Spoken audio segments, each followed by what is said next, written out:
الحمد لله وكفى وسلام على عباده الذين اصطفى أما بعد فأعوذ بالله من الشيطان الرجيم بسم الله الرحمن الرحيم قل بفضل الله وبرحمته فبذلك فليفرحوا هو خير مما يجمعون كان رسول الله صلى الله عليه وسلم يتحفظ من شعبان ما لا يتحفظ من غيره أو كما قال عليه الصلاة والسلام الحمد لله আল্লাহ পাক রব্বুল আলামিন তার সর্বশ্রেষ্ঠ গ্রন্থ আল কোরআন থেকে সূরা ইউনূস এর 58 নম্বর আয়াত তেলাওয়াত করেছি। আল্লাহ পাক রব্বুল আলামিন এই আয়াতের মধ্যে মুমিনদের আনন্দের নীতিমালা কি হবে এই বিষয়টা বর্ণনা করেছেন। মুমিনদের মুসলমানদের আনন্দ উল্লাস কিভাবে করবে আল্লাহ পাক রব্বুল আলামিন কোরআনের আয়াতের মধ্যে বলেন, কুল বিফদলিল্লাহি বিরহমাতিহি ফাবিযালিকা ফালইফরাহু। হে নবী, আপনি বলুন যে আল্লাহর ফদল এবং রহমত নিয়ে যেন তারা সন্তুষ্ট থাকে। হুয়া খায়রুম মিম্মা ইয়াজমাউন।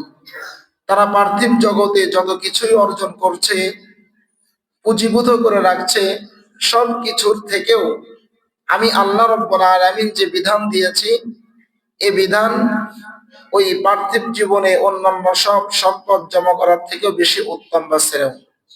সুবহানাল্লাহ। আল্লাহর এই ফদল আর রহমত দ্বারা মুফাসসিরিনে কেরাম ব্যাখ্যা করেন যে ফদল দ্বারা উদ্দেশ্য হলো কোরআনে কারীম, আর রহমত দ্বারা উদ্দেশ্য হলো কোরআন অধ্যয়ন এবং সে অনুযায়ী আমল। কোরআন অধ্যয়ন এবং তদানুযায়ী আমল করতে হবে। এখন আমল তো আমাদের মাঝে অনেক কোয়ালিটি আছে, এক এক সময়ের এক একটা আমলের কথা আল্লাহ রাসূল সাল্লাল্লাহু আলাইহি ওয়াসাল্লাম বলে দিয়েছেন। এর মধ্যে সিজন ওয়ারি কিছু আমল আছে। কি আমল? সিজন ওয়ারি আমল। যেমন সামনে ঈদ আসতেছে, আপনাদের বিক্রমপুরের মানুষ 6 মাস আগে থেকেই অনেক জিনিস জমা করা শুরু করে দিয়েছে, কারখানায় ব্যস্ততা শুরু হয়ে গিয়েছে। তো এই যে সিজন ওয়ারি তাদের একটি ব্যবসা, সারা বছরের একটি ব্যবসা রমজান কেন্দ্রিক। ঠিক আল্লাহ রাসূল বলতেছেন যে সিজন ওয়ারি কিছু আমল আছে। এর মধ্যে একটি আমল হলো, বিশেষ আমল হলো শাবান মাসের আমল। বিশেষ আমল হলো শাবান মাসের আমল। কানা রাসূলুল্লাহ সাল্লাল্লাহু আলাইহি ওয়াসাল্লাম ইয়াতাহাফফাযু মিন শাবান মা লা ইয়াতাহাফফাযু মিন গায়রিহি। আল্লাহ রাসূল সাল্লাল্লাহু আলাইহি ওয়াসাল্লামের ব্যাপারে বলা হচ্ছে যে ইয়াতাহাফফাযু মিন শাবান মা লা ইয়াতাহাফফাযু মিন গায়রিহি, যে নবীজি সাল্লাল্লাহু আলাইহি ওয়াসাল্লাম শাবান মাসের দিনগুলি তিনি এমন ভাবে গণনা করতেন মা লা ইয়াতাহাফফাযু মিন গায়রিহি, অন্যান্য রমজান, জিলকদ, অন্যান্য কোন মাসের দিনগুলি আল্লাহ রাসূল এত গুরুত্বের সাথে বর্ণনা বা গণনা করতেন না। তাহলে আল্লাহ রাসূল সাল্লাল্লাহু আলাইহি ওয়াসাল্লাম শাবান মাসের দিনগুলি খুব গুরুত্বের সাথে গণনা করতেন, খুব গুরুত্বের সাথে। ইয়াতাহাফফাযু মিন শাবান মা লা ইয়াতাহাফফাযু মিন গায়রিহি, এই কথার উদ্দেশ্য কি? উদ্দেশ্য হচ্ছে আল্লাহ রাসূল সাল্লাল্লাহু আলাইহি ওয়াসাল্লাম, নবীজি সাল্লাল্লাহু আলাইহি ওয়াসাল্লাম রমজান মাস আসার আগেই তার প্রস্তুতি শুরু হয়ে যেত। অনেক সাহাবায়ে কেরামের ব্যাপারে পাওয়া যায়, অনেক তাবিঈনদের ব্যাপারে পাওয়া যায়, তারা শুধু 10 দিন, 15 দিন, 20 দিন নয়, বরং তারা 1 মাস, 2 মাস, 6 মাস আগে থেকে রমজানের প্রস্তুতি নিতেন। কয়দিন আগে? 6 মাস আগে। 6 মাস আগে থেকেই সাহাবায়ে কেরাম প্রস্তুতি নিতেন, আগামী রমজান আমার আসছে। এ কথাই আল্লাহ রাসূল তার হাদিসের মধ্যে বর্ণনা করতেছেন কানা রাসূলুল্লাহ সাল্লাল্লাহু আলাইহি ওয়াসাল্লাম ইয়াতাহাফফাযু মিন শাবান মা লা তাহাফফাযু মিন গায়রি। নবী পাক সাল্লাল্লাহু আলাইহি ওয়াসাল্লাম শাবান মাসকে এত এত গুরুত্বের সাথে গণনা করতেন, অন্য কোনো মাসকে তিনি এত গণনা করতেন না। আমাদের ফেব্রুয়ারি, 12ই ফেব্রুয়ারি আমাদের নির্বাচন হবে। আজ হলো 23শে জানুয়ারি। গত 2 দিন আগে থেকে আমাদের নির্বাচনের ক্যাম্পেইন শুরু হয়ে গিয়েছে। এই যে আমরা যারা এমপিও ভুক্ত যারা প্রার্থী আছি তারা ইতিমধ্যেই দিন গণনা শুরু করে দিয়েছি যে আর আছে মাত্র 23 দিন, আর আছে মাত্র 22 দিন, আর আছে মাত্র 21 দিন, আর আছে মাত্র 20 দিন, আর আছে 19 দিন, আর আছে 18 দিন, 10 দিন, 7 দিন, আর মাত্র 3 দিন, আর মাত্র 2 দিন, আর মাত্র 1 দিন পরেই আমাদের জাতীয় ত্রয়োদশ নির্বাচন শুরু হয়ে যাবে। আমার নবী মুহাম্মদ আরবি সাল্লাল্লাহু আলাইহি ওয়াসাল্লাম বলেন, জাতীয় নির্বাচন একটি দুটি নয়। একজন মানুষ তার 50 বছর বয়স হলে যদি সে 8টা নির্বাচন পায়, 8টা নির্বাচনের আগে যদি সে 8 মাস আগে থেকে গণনা শুরু করে, ওই ব্যক্তির আমল নামে বিন্দু মাত্র সামান্য পরিমাণ, তিল পরিমাণ সওয়াব রেখে দেওয়া হয় না। মুহাম্মদ আরবি সাল্লাল্লাহু আলাইহি ওয়াসাল্লাম বলেন, রমজান মাস আসার পূর্বে 1 মাস 2 মাস নয়, একটা রমজান পার হওয়ার পরে কিছুদিন পর থেকে যদি সে গণনা শুরু করে, আগামী রমজান আসতেছে আমি প্রস্তুতি নেব, আমার নবী বলে গিয়েছেন ওই ব্যক্তির আমল নামায় যখনই মনে করবে আর মাত্র 6 মাস আছে, আর মাত্র 5 মাস 29 দিন আছে, আমার নবী বলেন ওই ব্যক্তির আমল নামায় এক একটা নেকি লিখতে থাকা হয়। ইয়াতাহাফফাযু মিন শাবান মা লা তাহাফফাযু মিন গায়রি। নবীজি গণনা করতেন, আজকে শাবান মাসের 3 তারিখ, আজকে শাবান মাসের 3 তারিখ, আর আছে মাত্র 27 দিন রমজান। আজকে শাবান মাসের 5 তারিখ, আর রমজানের আছে মাত্র 25 দিন। আজকে শাবান মাসের 24 তারিখ, আর রমজানে আছে মাত্র 6 দিন। গণনা করতেন। দিস ইজ সুন্নাহ। এটা কি সুন্নাহ, আল্লাহ রাসূলের সুন্নাত। রমজান আসতেছে, আজকে শাবান মাসের কত তারিখ? আমরা সবাই ইংরেজি গণনা করতেছি, হিসাব করতেছি। যেই গণনা অনুযায়ী হোক না কেন, ইংরেজি হোক, বাংলা হোক, আরবি হোক, অন্য কোনো ভাষাই হোক, নবীজি বলতেছেন যদি কোনো ব্যক্তি রমজানকে কেন্দ্র করে শুধু এইটা মনে করে আর মাত্র 26 দিন পরে রোজা শুরু হয়ে যাবে, আর মাত্র 25 দিন পরে রোজা শুরু হয়ে যাবে, আর মাত্র 14 দিন পরে রোজা শুরু হয়ে যাবে, আমার নবী বলেন ওই ব্যক্তির আমল নামা এক একটা নেকি লেখা হতে থাকে। এটা নবীজির সুন্নাহ। আমল করবো তো ইনশাআল্লাহ? আমল করবো তো ইনশাআল্লাহ? এই তো আর কয়দিন পরে আমাদের রমজান শুরু হয়ে যাবে। কি প্রস্তুতি আমাদের আছে? মুহতারাম হাজিরিন, শাবান মাসের ব্যাপারে নবী পাক সাল্লাল্লাহু আলাইহি ওয়াসাল্লামের আমল কি ছিল? হযরত আয়েশা রাদিয়াল্লাহু আনহা বর্ণনা করেন, ওয়া মা রাআইতুহু আকসারা সিয়ামাম মিনহু ফি শাবান।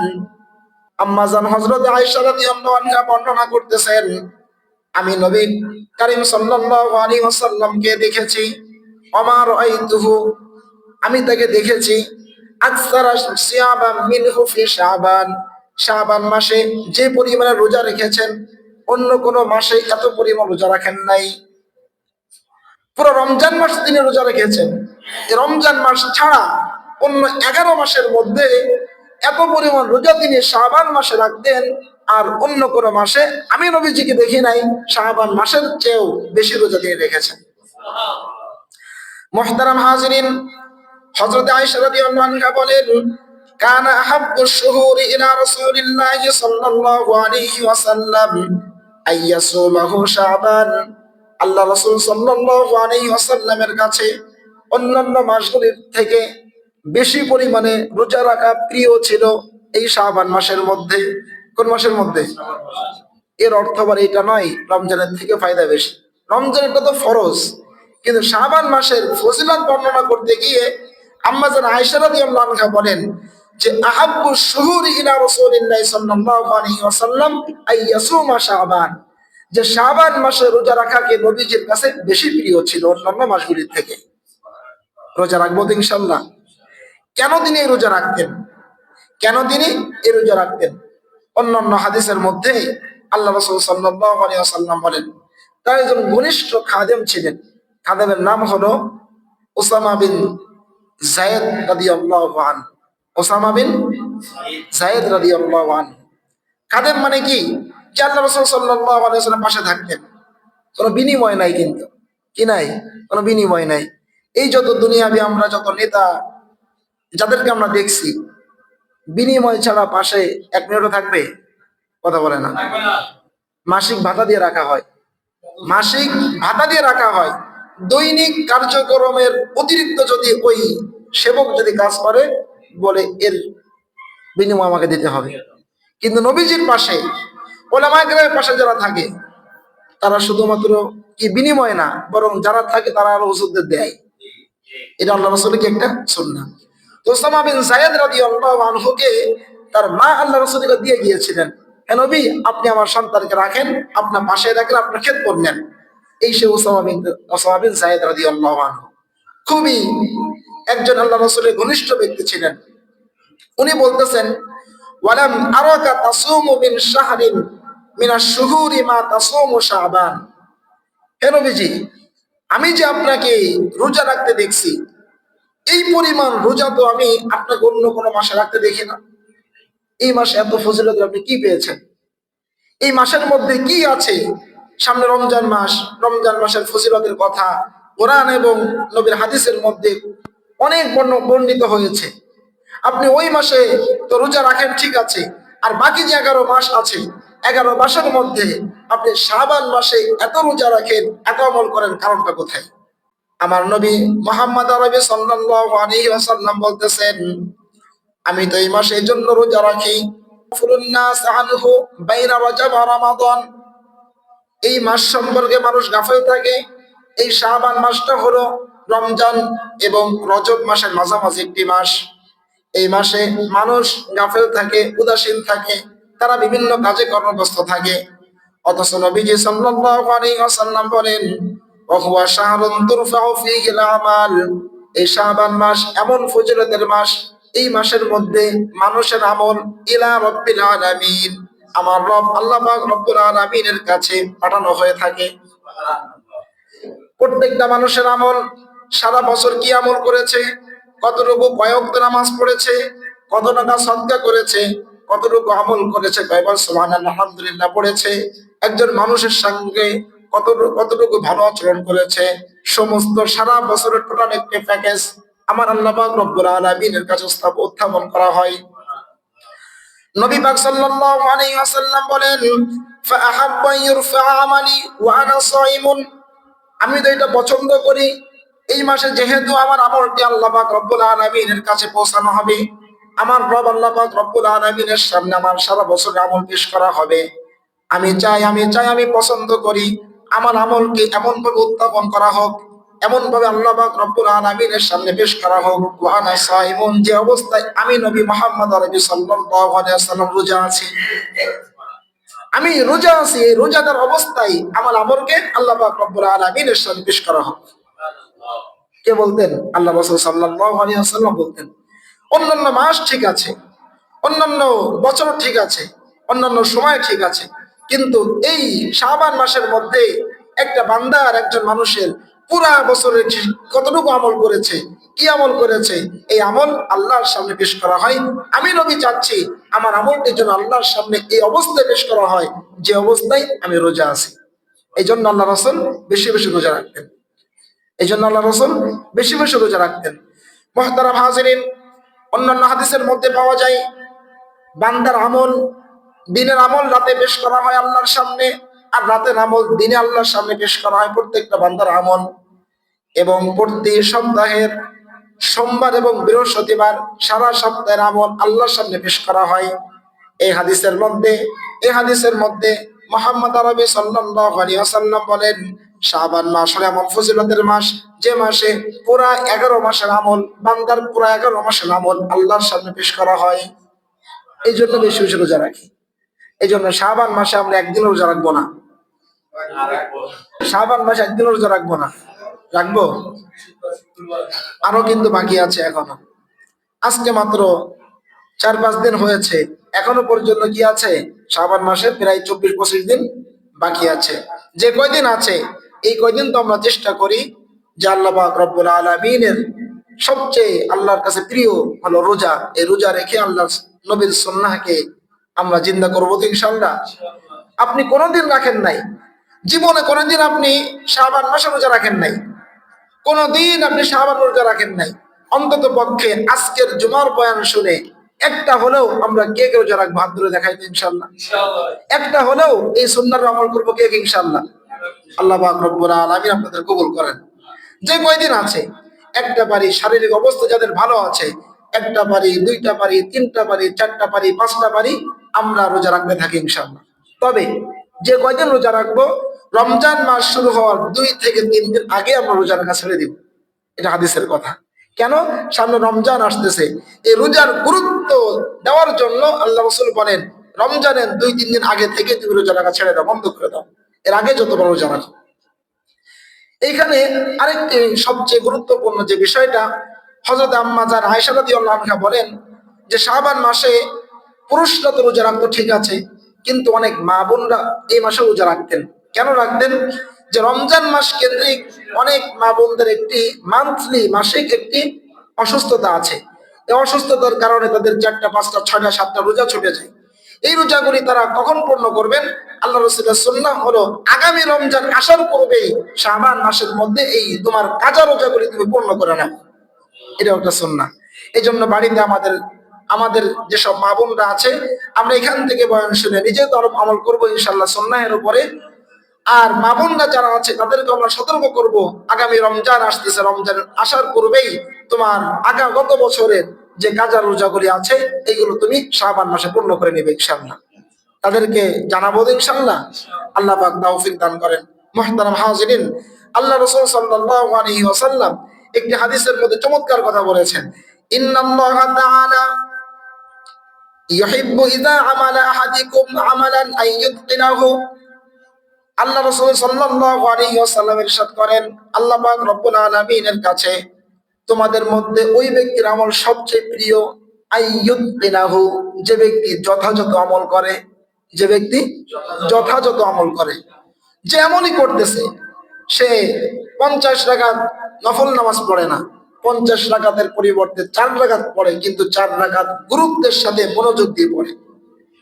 সে রোজা রাখে কিন্তু রোজা রেখে অন্যের গীবত করে না, সে রোজা রেখে অন্যান্য চগলখড়ি করে না। আল্লাহ রাসূল বলেন এই ব্যক্তির আমল আল্লাহর কাছে সবচেয়ে প্রিয়। রমজান আসতেছে, রমজানের প্রস্তুতি আমরা কিভাবে নিব? সর্বপ্রথম আমার প্রস্তুতি হবে হলো আমরা ইস্তেগফার করব। কি ইস্তেগফার করব? আল্লাহ, গত বছর আমার জীবনে যে কটি রোজা আমি পেয়েছি, যে বছরগুলি রোজা আমি পেয়েছি, সব রোজাগুলোর মধ্যে বছরগুলোর মধ্যে আমার কিছু না কিছু ত্রুটি হয়ে গিয়েছে। আমি শাবান মাসের শুরু থেকেই আপনার কাছে তওবা ইস্তেগফার করতেছি। ওগো আল্লাহ, আগামী রমজান যেন আমি ভালোভাবে রাখতে পারি, কোনো গুনাহ যেন আমার পক্ষ থেকে না হয়ে যায়, এখন থেকেই এই ফিকিরগুলি চিন্তাগুলি মনের মধ্যে রাখা। ইস্তেগফারের মধ্যে আল্লাহ রাসূল সাল্লাল্লাহু আলাইহি ওয়াসাল্লাম তার একটি ইস্তেগফার আছে, সাইয়্যিদুল ইস্তেগফার।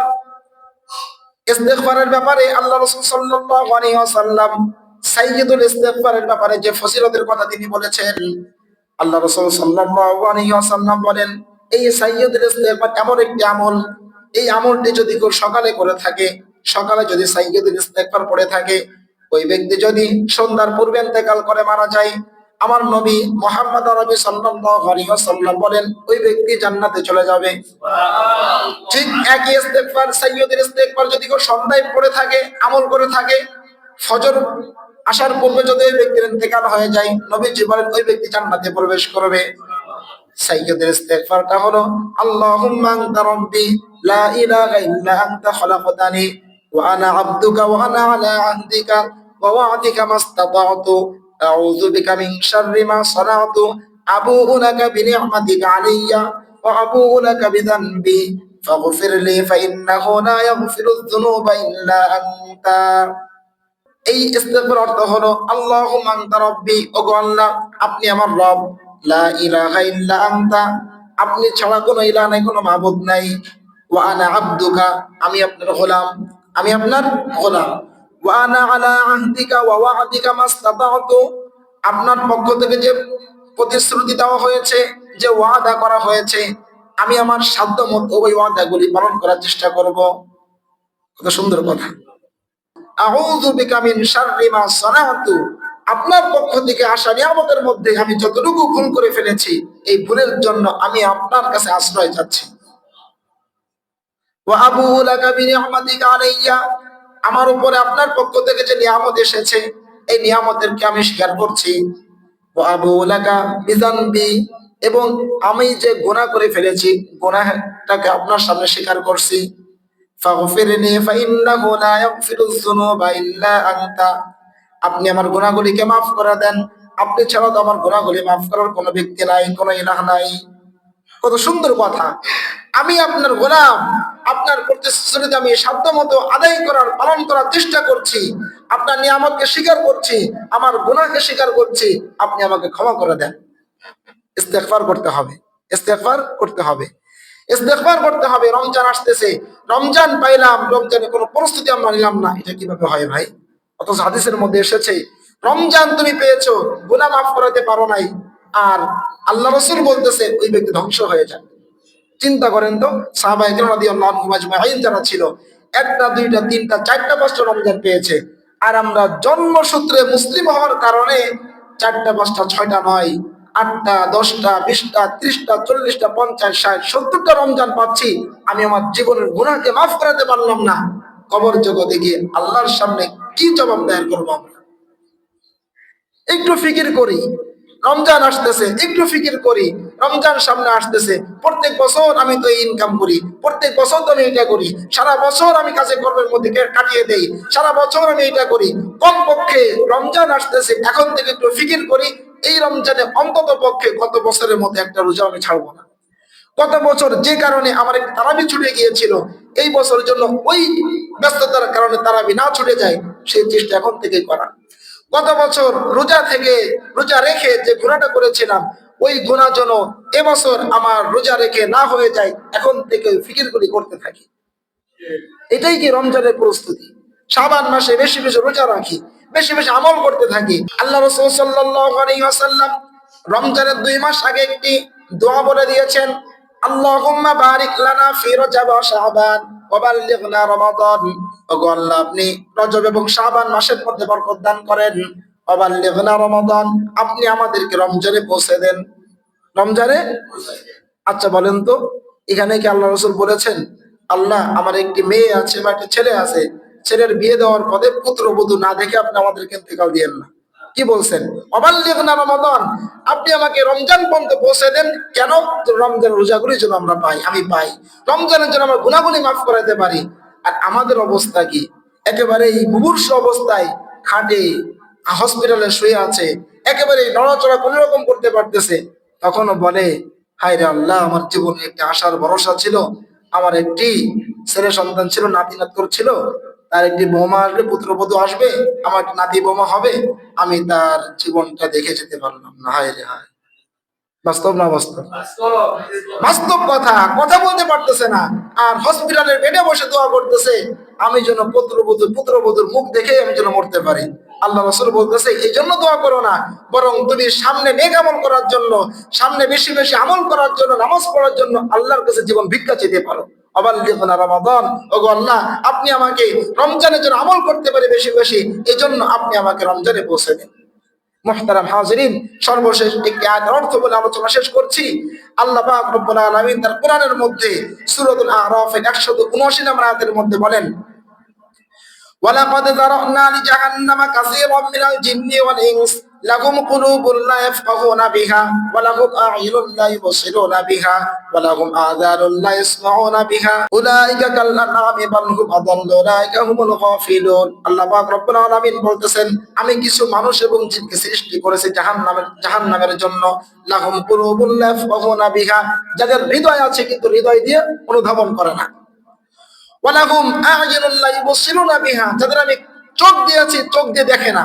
ওয়ালাহুম আযানুন লা ইয়াসমাউনা বিহা, আমি কান দিয়েছি কান দিয়ে তারা আমার কথাগুলি শোনে না। আমার আল্লাহ পাক রব্বুল আলামিন বলেন এই বান্দারা হলো উলাইকা কাল আনআমি বাল হুম আদাল, এই বান্দারা হলো চতুষ্পার জন্তুর থেকেও নিকৃষ্ট। কেন? কারণ হলো কিয়ামতের দিন আল্লাহ পাক রব্বুল আলামিন সমস্ত প্রাণীর হিসাব কিতাব নেওয়ার সময় যত চতুষ্পদ জন্তু আছে সমস্ত জন্তু প্রাণী অবলা জন্তুদেরকে আল্লাহ পাক রব্বুল আলামিন হিসাব কিতাব নেওয়ার পরে বলবে তোমরা সবাই মাটি হয়ে চলে যাও, তোমরা মাটি হয়ে যাও।